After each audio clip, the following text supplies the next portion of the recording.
Assalamualaikum warahmatullahi wabarakatuh. Di sini saya akan melanjutkan pemaparan materi yang sebelumnya sudah teman saya jelaskan.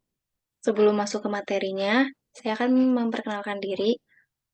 Nama saya Desinta Silaban dengan NRP 20401029. Langsung saja masuk ke materi yang pertama, yaitu ada kriteria iklan efektif. Iklan yang efektif tidak dapat diukur hanya dari satu sudut pandang, tetapi pesan di dalam iklan tersebut dapat dimengerti oleh pemberi pesan dan penerima pesan. Menurut O'Guin dalam Johar, ada 10 prinsip iklan dianggap efektif jika yang pertama ada Grab People. Grab People dengan cara menarik perhatian konsumen dengan membuat iklan yang spesifik, maka semakin banyak khalayak yang tertarik dan juga konsumen yang didapatkan lebih berpotensial. Lalu yang kedua ada be clever and creative. Menjadi cerdas dan kreatif, hal ini yang dimaksud adalah brand image yang menarik. Lalu yang ketiga ada speak loudly, adalah bagaimana cara menyampaikan iklan tersebut dalam kata-kata ataupun simbol yang unik agar dapat menarik konsumen. Yang keempat ada don't make them think too much. Maksudnya adalah kata ini membuat konsumen tidak perlu terlalu banyak berpikir. Yang kelima ada colors that pop but make sense. Adalah citra produk lebih ditonjolkan. Yang keenam ada be informatif. Adalah merek iklan bisa menjelaskan tentang produk.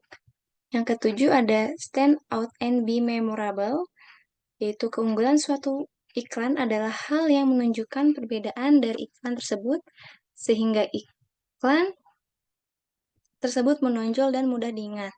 Lalu yang ke-8 ada give off a feeling. Konsumen harus lebih paham akan cita rasa produk tanpa penjelasan sebelumnya. Yang ke-9 ada show no tell. Dengan visual iklan tersebut, dapat dimengerti tanpa harus berbicara langsung. Lalu yang terakhir ada use humor, use a metaphor. Humor sangatlah berguna bagi sebagian iklan agar mudah diingat. Komponen periklanan. Yang pertama ada judul atau headline. Umumnya, judul hanya terdiri dari beberapa kata, tetapi harus dapat mewakili inti advertising serta mudah dipahami oleh audiens. Judul mungkin memperkenalkan produk melalui klaim manfaat atau pertanyaan. Beberapa jenis headline yang lazim digunakan dalam iklan antara lain, yang pertama ada klaim atau janji tentang manfaat produk. Yang kedua ada informasi tentang produk. Yang ketiga ada kata-kata proaktif yang memicu rasa ingin tahu. Yang terakhir ada berbentuk perintah. Lalu komponen periklanan yang kedua adalah call to action. Dengan adanya call to action, ada arahan jelas bagi audiens tentang tindakan yang perlu mereka lakukan setelah melihat iklan. Jika suatu informasi advertising tidak disertai call to action, audiens kadang hanya berakhir mengetahui informasi tanpa diikuti dengan tindakan yang seharusnya bisa lebih menguntungkan perusahaan.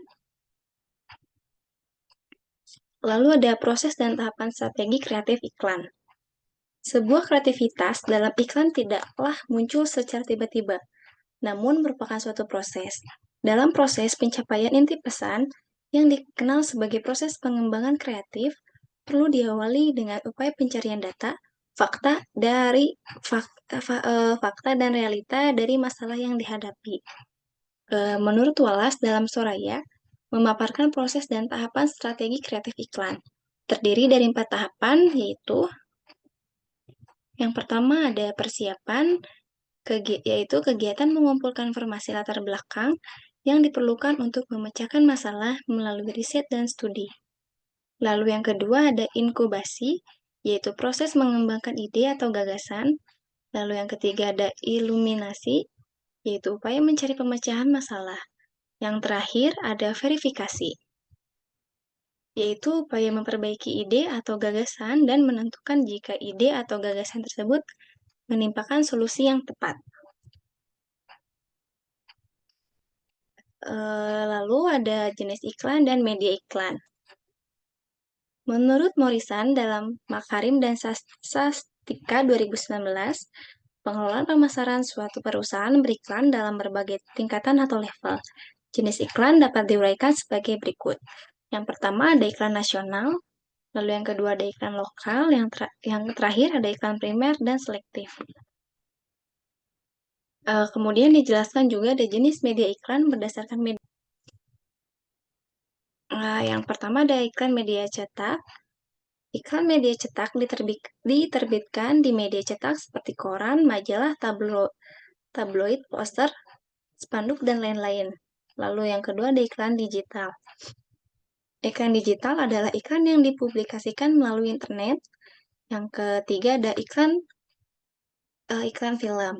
Iklan film dipasang sebelum sebuah film ditayangkan seperti iklan-iklan yang ada di bioskop. Lalu yang keempat ada iklan media elektronik. Iklan media elektronik sering kita lihat di mana-mana seperti di radio, televisi, film, dan di jalanan. Pemaparan materi terakhir dari saya adalah pilihan tempat iklan. Kategori luas yang mencakup banyak bentuk kreatif dan tidak terduga untuk menarik perhatian konsumen di tempat mereka bekerja, bermain, dan tentu saja berbelanja. Pilihan populer termasuk papan reklame, ruang publik, penempatan produk, dan titik pembelian.